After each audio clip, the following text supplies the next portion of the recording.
The whole earth is the Lord's garden, and he has given it to the sons of man upon a condition.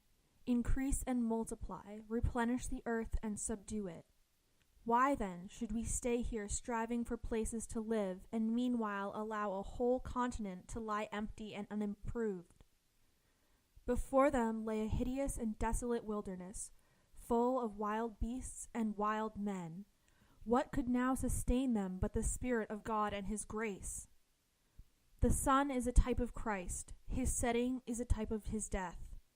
That is when the beasts of prey go forth to destroy, representing the nature of evil spirits and the corruptions of the heart, and wicked men and the enemies of our souls, and the church of God in general.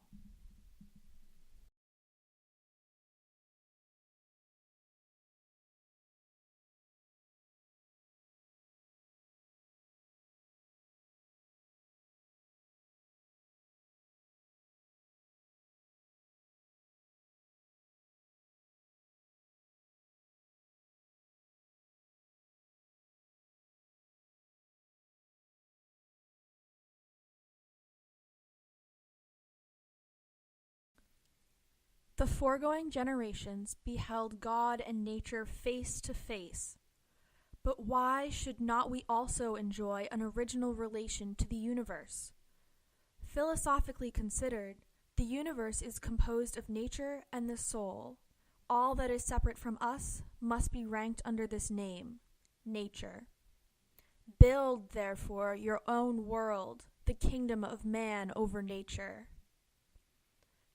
If the stars should appear one night in 1,000 years, how would men believe and adore the city of God which has been shown?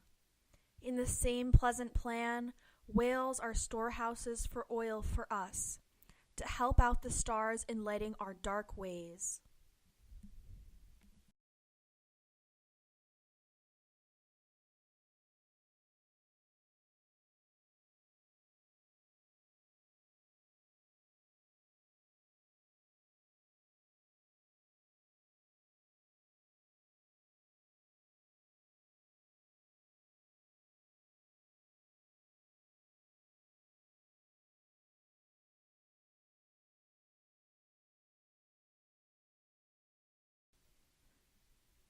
As nature came to embody the power of the sublime, it was also being tamed. The wastelands that had once seemed worthless had for some people come to seem almost beyond price.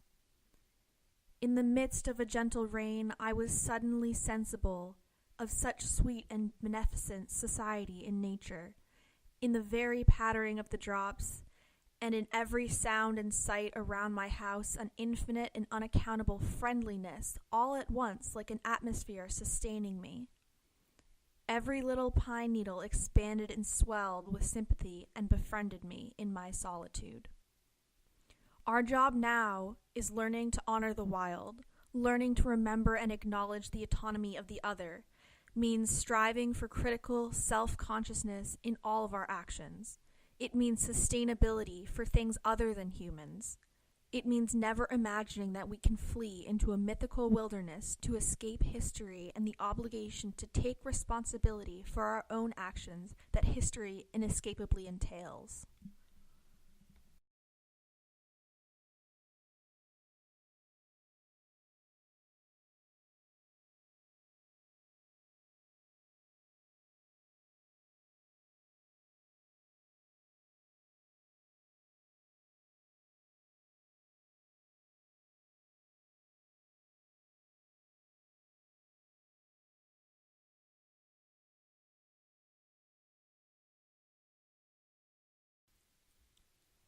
To the white man, the mountains illuminate bright passages of love when one is alone, for going to the mountains is like going home. It is there, among the birds, creeks, and trees, that I long to settle down and make my home. However, I was certain that if I ventured outside to admire a meadow or to feel the cool ripples in a stream, I'd be taunted, attacked, raped, maybe even murdered because of the color of my skin. The narrative that is constructed about the environment is deemed at once authentic and universal. Yet that denies the complexity of experiences that non-dominant groups have encountered historically.